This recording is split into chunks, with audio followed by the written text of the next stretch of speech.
안녕하세요. 오늘도 좋은 하루 되시기를 빕니다. 사도신경으로 우리의 신앙을 고백하며 하나님께 예배하겠습니다. 나는 전능하신 아버지 하나님, 천지의 창조주를 믿습니다. 나는 그의 유일하신 아들, 우리 주 예수 그리스도를 믿습니다.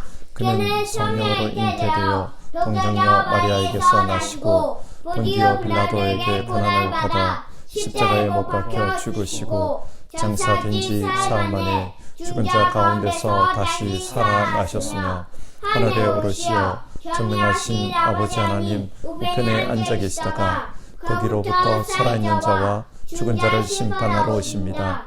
나는 성령을 믿으며 거룩한 공교회와 성도의 교제와 죄를 용서받는 것과 몸의 부활과 영생을 믿습니다. 아멘. 찬송가 365장, 통합찬송가로는 484장입니다. 마음속에 근심 있는 사람, 우리 1절 부르고 같이 기도하겠습니다.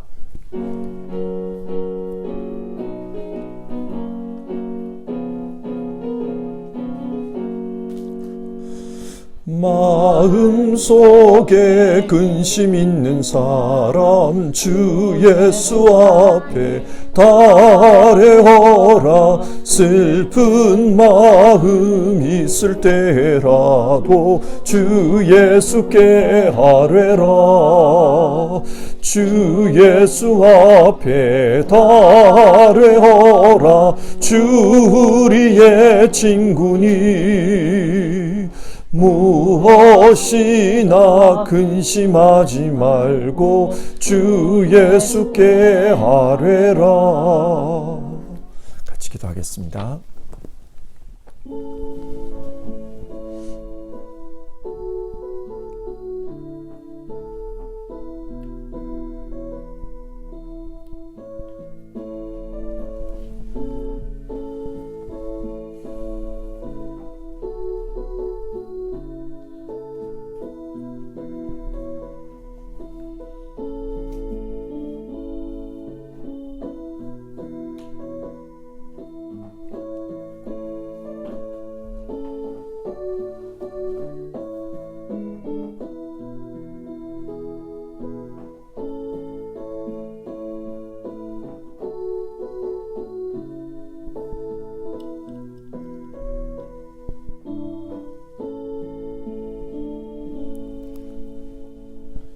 사랑 많으신 주님, 우리의 신음소리에 귀를 기울이시고 또 우리가 간구하는 기도를 기뻐하시는 것 너무나도 감사를 드립니다.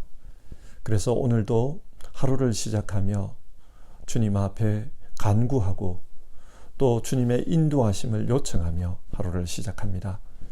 우리를 악에서 구하여 주시옵소서. 우리의 죄를 용서하여 주시옵소서. 그래서 거룩하게 살 수 있게 도와주시고 하나님의 손에 붙들려 하나님께서 기뻐하시는 삶을 살 수 있도록 인도해 주시옵소서. 우리의 삶을 통해 온전히 하나님께 영광을 올려드리기를 원합니다. 하나님께서 기뻐하시는 그런 사람 되기를 원합니다. 우리를 다스려 주시옵소서. 예수님의 이름으로 기도드립니다. 아멘. 함께 살펴보실 성경 말씀은 역대하 28장의 말씀입니다.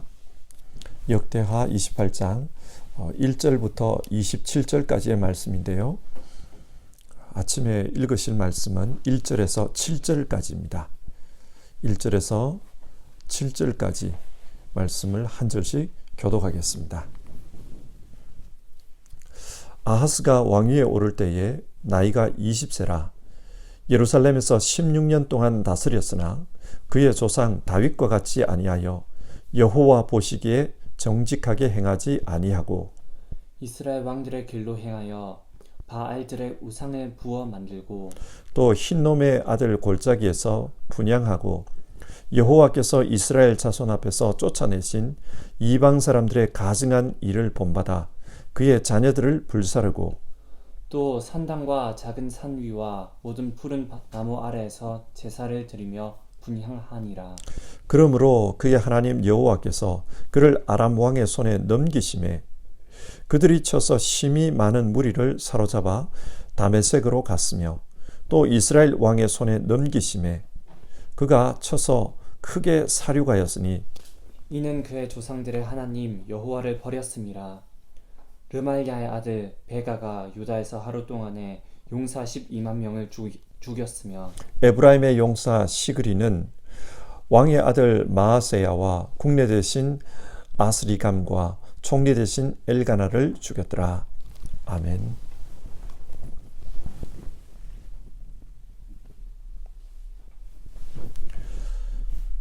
역대하 28장은 아하스 왕에 대한 이야기입니다. 아하스 왕이 어떤 사람입니까?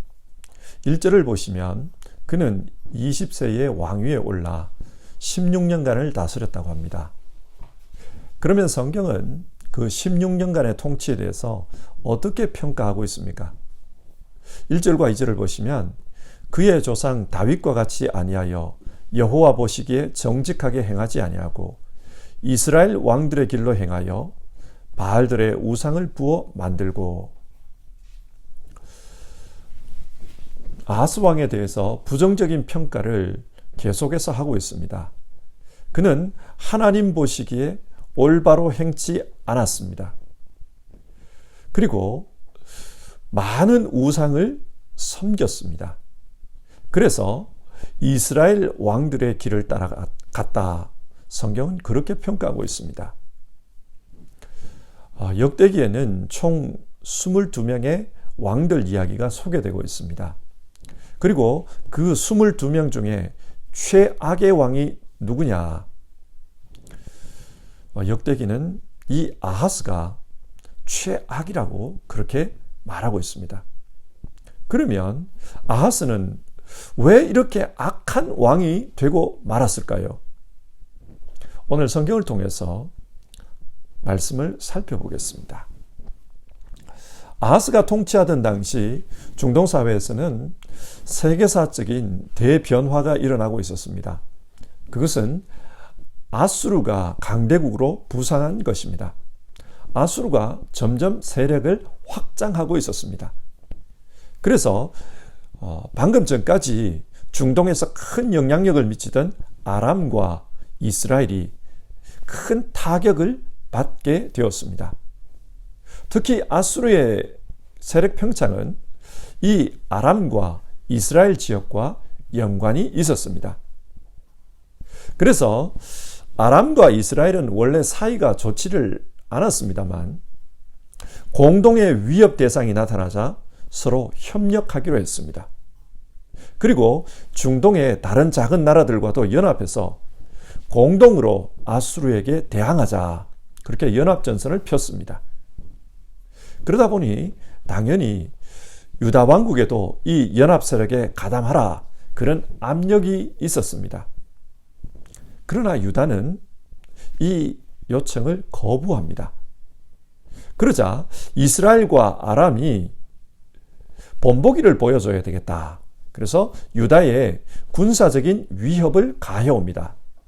연합 세력에 가담하지 않으면 어떻게 되는지를 보여주겠다. 아하스가 통치할 때 이런 일이 벌어졌습니다. 그러니까 유다로 보면은 큰 위기 상황이었습니다. 자, 이런 위기 상황에서 아하스는 어떤 선택을 합니까? 이사야서 7장을 보면 이 당시 상황이 자세히 기록되어 있습니다. 하나님은 선지자 이사야를 아하스 왕에게 보냅니다. 그리고 이런 말씀을 합니다.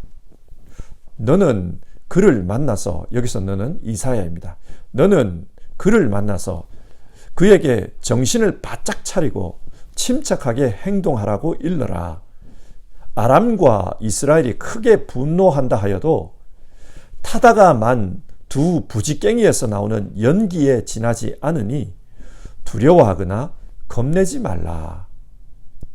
하나님께서는 아하스 왕에게 두려워하지 말라, 이스라엘과 아람을 두려워하지 말라, 그렇게 말씀합니다. 왜 두려워하지 말라고 하십니까? 그 이유는 하나님께서 도와주실 것이기 때문입니다. 하나님은 아하스를 반드시 도와주겠다고 약속하십니다. 그리고 징표로 이런 말씀을 하십니다. 보라, 처녀가 잉태하여 아들을 낳을 것이요 그의 이름을 임마누엘이라 하리라. 임마누엘이 태어나는 것, 이것이 징표라고 합니다. 하나님이 반드시 도와준다. 약속의 말씀입니다. 그러나 아하스는 이런 하나님의 도우심을 거절합니다. 왜 거절합니까? 아하스는 종교적인 해법보다는 외교적인 방법으로 이 문제를 해결해야 된다. 그런 생각을 가지고 있었어요. 그래서 하나님께 요청하는 것보다 국제 외교를 사용하겠다. 국제 외교판 안에서 이 문제를 해결하겠다. 그런 생각을 합니다. 그래서 이스라엘과 아람 연합군이 두려워하는 그 아수르에게 유다가 도움을 요청합니다. 신하들에게 많은 조공을 주어서 아수르 왕을 찾아가게 했습니다. 이렇게 외교를 했을 때 결과가 어떻게 됐나? 사실 이 결과에 대한 열왕기서와 역대기서의 기록이 좀 다릅니다. 열왕기서에 따르면 이런 외교적인 방법이 성과를 거두었다고 합니다. 그러나 역대기서는 이 외교적인 노력이 오히려 화근을 자초했다, 실패했다, 그렇게 평가합니다. 여하튼 이사야서 7장을 보면 하나님의 도우심을 거절하고 아수르를 의지하는 이 아하스에게 이사야 선지자가 하나님의 말씀을 선포합니다. 재앙의 말씀입니다. 에브라임과 유다가 갈라진 때로부터 이제까지 이 백성이 겪어본 적이 없는 재난을 주님께서는 임금님과 임금님의 백성과 임금님의 아버지 집안에 내리실 것입니다.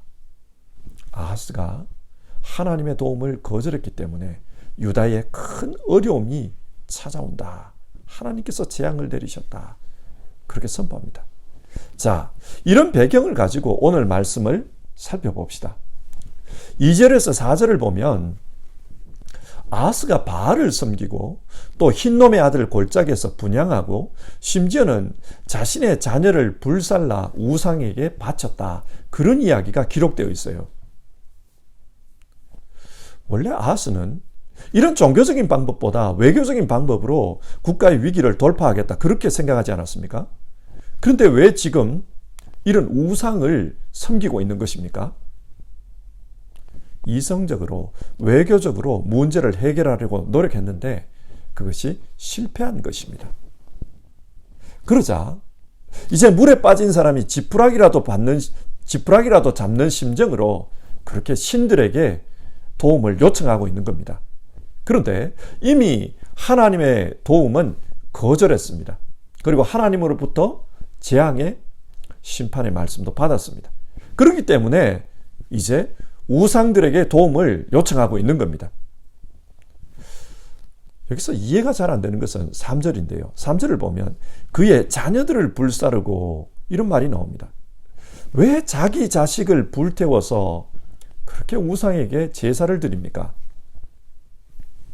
고대 중동에서는 국가적 큰 위기가 닥쳤을 때 이 위기가 어디에서 오나?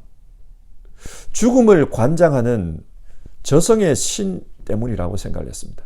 그래서 저성의 신에게 인신제사를 드려서 이 위기를 극복해야 된다. 그런 미신이 있었어요. 그래서 지금 아하스는 이런 미신을 통해서라도 국가적인 위기를 모면해 보려고 하는 겁니다. 아하스는 하나님을 거부하고 지금 이 미신에게 매달리고 있습니다. 그러나 결과가 어떻겠습니까? 5절을 보시면 아람이 침략해 옵니다. 성경은 이 아람의 침략을 여호와께서 그를 아람 왕의 손에 넘기셨다 이렇게 표현합니다. 무슨 말입니까? 하나님께서 이 아하스 왕을 때리고 있는 겁니다. 그리고 이 아람의 공격으로 말미암아 많은 백성들이 아람의 포로로 끌려갔습니다. 이어서 북이스라엘 왕이 쳐들어옵니다. 하나님께서 그를 북이스라엘 왕의 손에 붙이셨습니다.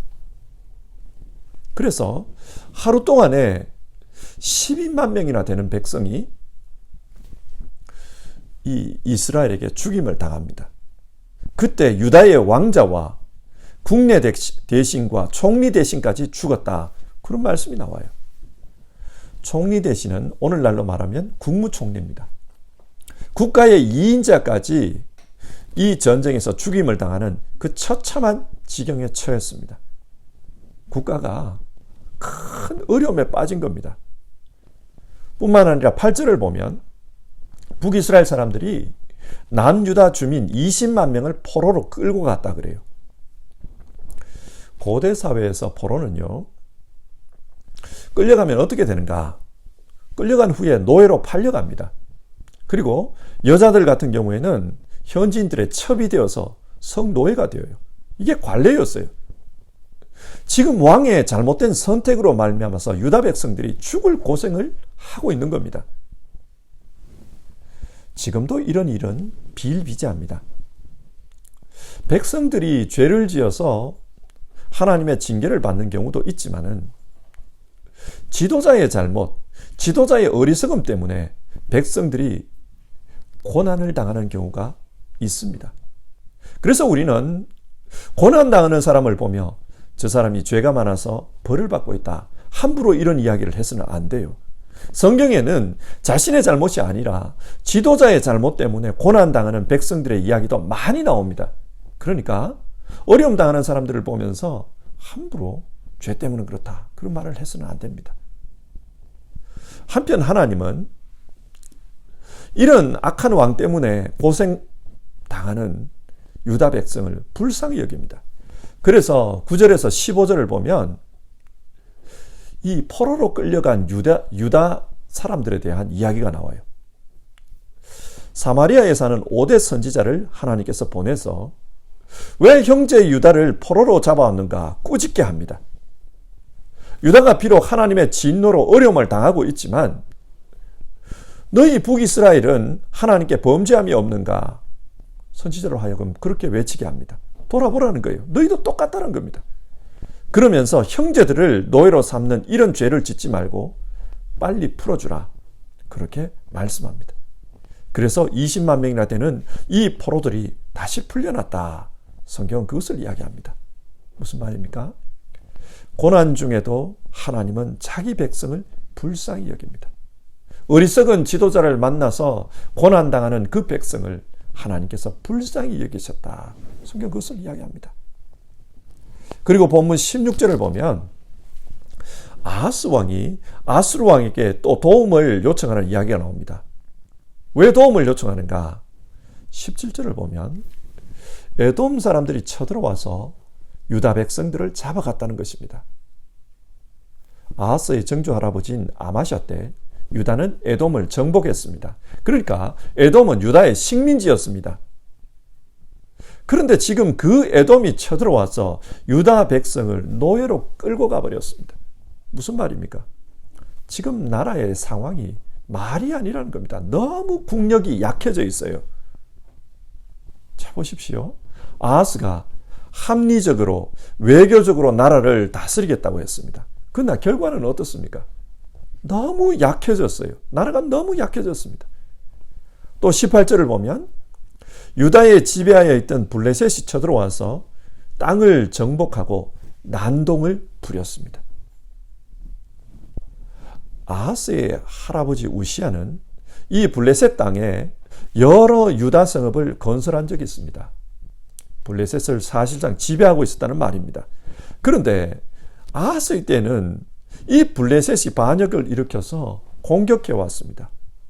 그런데 유다가 그 블레셋을 진압하지를 못해요. 그래서 또다시 아수르에게 도움을 요청했다. 그것을 말하고 있습니다. 자, 왜 이렇게 유다에 계속해서 어려움이 발생합니까?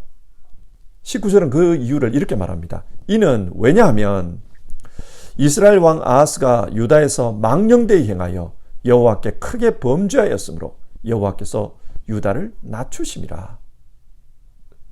아하스가 하나님 앞에 망령되이 행했습니다. 무슨 말입니까? 하나님을 배신하고 하나님께 등을 돌렸습니다. 그래서 하나님께서 큰 어려움을 주신다는 겁니다. 만약에 조금이라도 신앙의 상식이 있다면 하나님이 이런 어려움을 주신다. 그러면 빨리 회개하고 돌아오는 것이 문제를 해결하는 길입니다. 그러나 아하스는 끝까지 하나님께 회개하지 않습니다. 마치 하나님께 대적하듯이 그렇게 달려듭니다. 그래서 회개하는 대신 하나님이 싫어하는 일을 골라서 합니다. 다시금 아수르를 의지합니다. 우상에게 매달립니다. 그 결과 어떻게 되었습니까? 20절. 아수르 왕이 오긴 왔으나 유다를 돕지 않고 오히려 유다를 공격했다고 합니다. 그래서 예루살렘에 남아있는 모든 재물들을 빼앗아 갔습니다. 근데 충격적인 것은 이런 상황에서도 아하스는 끝까지 하나님을 대적합니다. 22절인데요. 이 아하스 왕이 곤고할 때에 더욱 여호와께 범죄하여, 곤고할 때에, 어려움에 빠졌을 때에, 삶이 더 어려워지면 질수록 더욱 여호와께 범죄했다는 겁니다. 어떻게 범죄합니까? 23절. 아람 사람들이 섬기는 종교를 수입했다고 합니다. 여러분, 이 아람이 어떤 나라입니까? 얼마 전에 유다를 쳐들어와서 유다 백성들을 포로로 잡아갔습니다. 그래서 유다가 그들 때문에 큰 곤경에 처했는데 그런 아람 사람들의 신을 섬기고 있다는 겁니다. 이것을 비유해서 한국식으로 말해보면 이런 거예요. 일본이 쳐들어와서 한국을 짓밟았습니다. 사람들이 많이 잡혀갔어요. 그런데 한국 사람들이 마을에 일본 신사를 만들어 놓고 일본 신들에게 빌고 있다는 거예요. 문제 해결해 달라는 거. 해결해 달라고. 이게 제정신입니까? 뿐만 아니라 24절. 아하스는 하나님 성전의 기구들을 부수고 성전 문을 닫아버렸다고 합니다. 왜 성전 기구를 부쉈습니까? 신학자들은 이 당시에 아람의 도움을 요청했으니까 아람에게 조공을 바치기 위해서 성전에 입혀놓은 금이나 은이나 놋 같은 것을 벗겨내기 위해서 그렇게 성전 기구를 부쉈다는 겁니다. 성전에 있는 금들을 다 벗겨가지고 아람에게 갖다 바친 거예요. 성전을 부숴버렸습니다. 뿐만 아니라 성전 문을 닫아서 더 이상 성전에서 하나님 앞에 제사하지 못하게 만들었습니다. 아하스는 끝까지 하나님과 대결합니다. 그러자 하나님께서 진노하십니다. 아하스는 20살의 왕위에 올랐는데 16년 동안 다스리다가 죽었다고 합니다. 젊은 나이에 죽었습니다. 근데 그 죽음이 얼마나 비참한가. 사람들이 그의 시체를 왕의 묘실에 들이지 않았다고 합니다. 무슨 말입니까? 나라를 이토록 망가뜨린 악한 왕이기 때문에 그를 왕실 묘지에 묻을 수 없다. 그래서 그를 왕실 묘지에 장례하지 않았다는 말입니다. 성경은 유다의 왕들 중에 이 아하스가 최악이었다고 그렇게 평가하고 있습니다. 자, 오늘 말씀을 한번 정리해 봅시다. 아하스는 위기의 상황에서 왕위에 올랐습니다. 하나님은 그런 아하스를 불쌍히 여기셨어요. 그래서 도와주시려고 합니다. 이사야 선지자를 보내 도와주겠다고 말씀합니다. 하지만 아하스는 하나님의 도우심을 거부합니다. 그리고 자기의 힘으로 외교적인 방법으로 문제를 해결하려고 합니다. 하지만 일이 뜻대로 풀리지 않자 온갖 우상을 섬기며 마침내는 하나님과 대결하는 그런 인생을 살다가 비참하게 죽었다. 성경 그것을 말씀합니다. 여러분, 이런 질문을 해봅시다. 왜 아하스는 하나님의 도우심을 거부하고 나중에는 다른 신을 믿으며 그렇게 살았을까요? 어제 살펴보았지만 아하스의 아버지 요담은 신실한 신앙인이었습니다. 하나님 앞에서 정직한 사람이었어요. 그런데 아하스는 왜 하나님과 대적하는 그런 모습으로 살다가 젊은 나이에 죽었을까요? 아하스는 형식적인 신앙인의 전형적인 모습을 보여줍니다. 생각해 보십시오. 그의 아버지가 하나님 앞에 신실한 왕이니까 안식일에 하나님 앞에 예배할 때, 절기 때 하나님 앞에 예배할 때 그때 왕자들을 다 불러서 같이 예배하지 않았겠습니까? 아하스도 성전에서 제사를 드렸을 것입니다. 그러나 하나님에 대한 믿음은 없었어요. 진정 마음에 우러나는 그런 신앙은 없고 아버지에게 잘 보이기 위해서 그렇게 예배에 참석했던 겁니다. 마음에 믿음은 없는데 계속해서 예배에 참석해야 되니까 오히려 하나님에 대한 반감이 컸습니다. 적대감이 컸습니다. 그러니 위기 상황에서 하나님께 이 어려움을 맡기자 이런 말을 하는 선지자가 어리석게 보였던 겁니다. 그래서 거부한 것입니다. 하지만 이런저런 노력이 다 실패하자 정작 붙잡은 것은 미신과 우상이었습니다. 무당 엄마 목사 아들이라는 제목의 책이 있습니다. 이 책은 제목에서 알 수 있다시피 아들은 목사가 되었는데 엄마는 무당이었어요.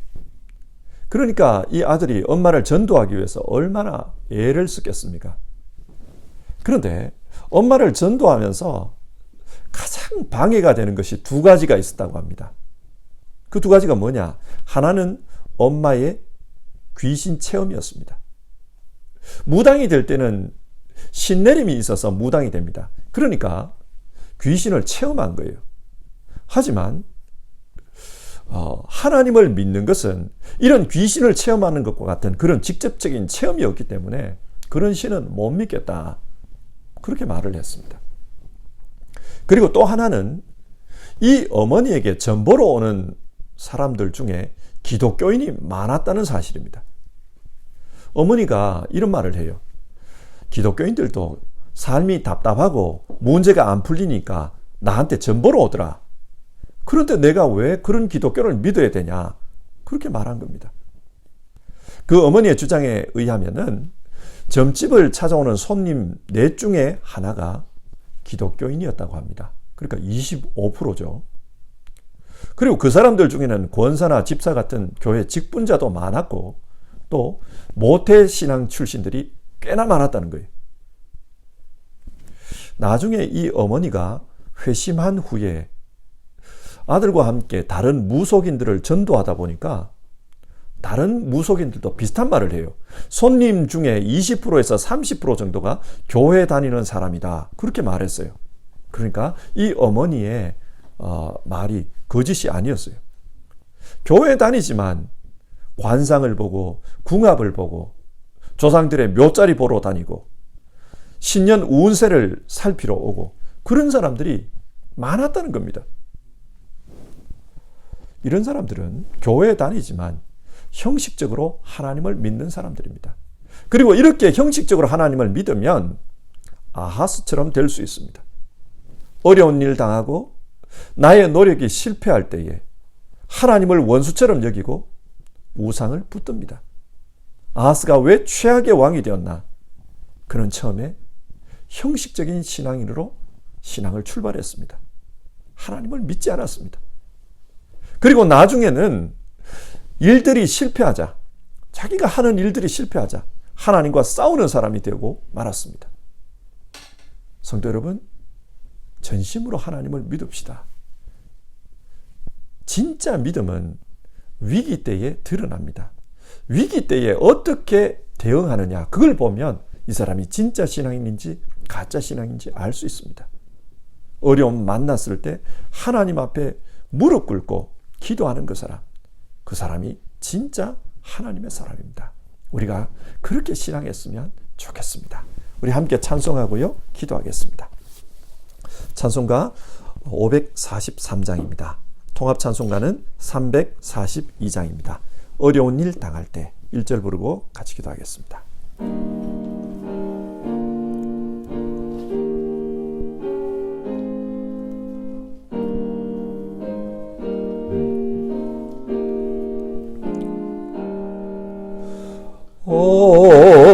어려운 일 당할 때 나의 적으나 의지하는 내 주를 더 의지합니다. 세월 지나갈수록 의지할 것뿐일세. 무슨 일을 당해도 예수 의지합니다. 같이 기도하겠습니다. 아하스는 신실한 아버지 밑에서 자란 사람이었습니다. 그러나 그는 하나님을 믿는 믿음이 없었습니다. 형식적으로 신앙하던 사람이었습니다. 그래서 어려운 일을 만났을 때 자신의 이성을 믿고 외교를 믿고 하나님을 부인하다 결국은 하나님이 싫어하는 우상 숭배자가 되고 말았습니다. 우리 마음에 참된 신앙이 없으면 또 하나님과의 영적인 만남이 없으면 우리도 아하스처럼 될 수 있습니다. 그래서 이 아침에 기도합시다. 하나님, 성경은 예수님을 믿는 사람들에게는 성령이 함께 하신다고 약속합니다. 그러면 오늘 우리에게도 성령이 함께 하십니다. 그런데 그 성령의 역사를 깨닫지 못하고 경험하지 못하고 살 때가 있습니다. 우리 모두 성령과 함께 사는 것을 현실적으로 경험하며 살 수 있게 도와주시옵소서. 우리 안에서 성령께서 말씀하시고 성령께서 인도해 주시고 성령께서 열매 맺게 하시는 그런 신앙이 이루어지게 하옵소서. 우리를 살아있는 신앙으로 인도해 주시옵소서. 우리 아침에 같이 기도하겠습니다.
하나님, 오늘 아하스 왕의 이야기를 통해서 형식적인 신앙인의 모습을 보았습니다.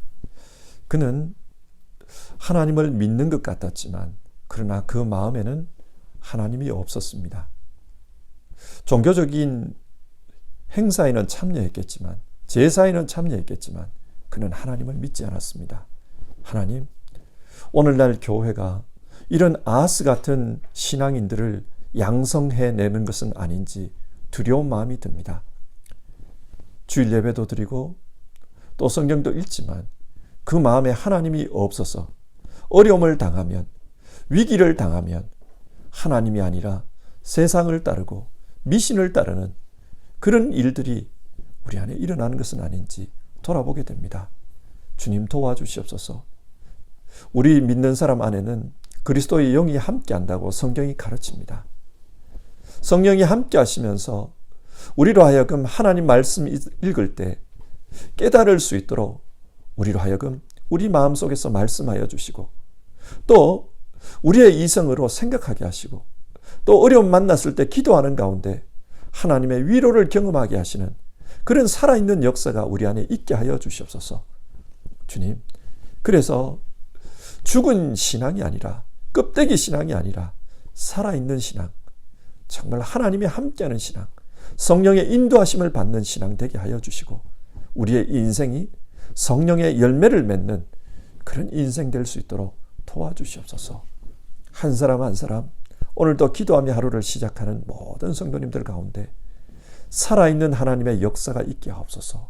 우리와 함께 하시는 성령의 역사가 있게 하여 주시옵소서. 그래서 우리의 모습이 정말 하나님이 함께하는 사람, 하나님의 역사 속에 있는 인생 될 수 있도록 도와주시옵소서. 어려운 시대를 살아가는 모든 성도들 속에 살아계신 하나님의 역사가 나타나기를 빕니다. 예수님의 이름으로 기도드립니다. 아멘.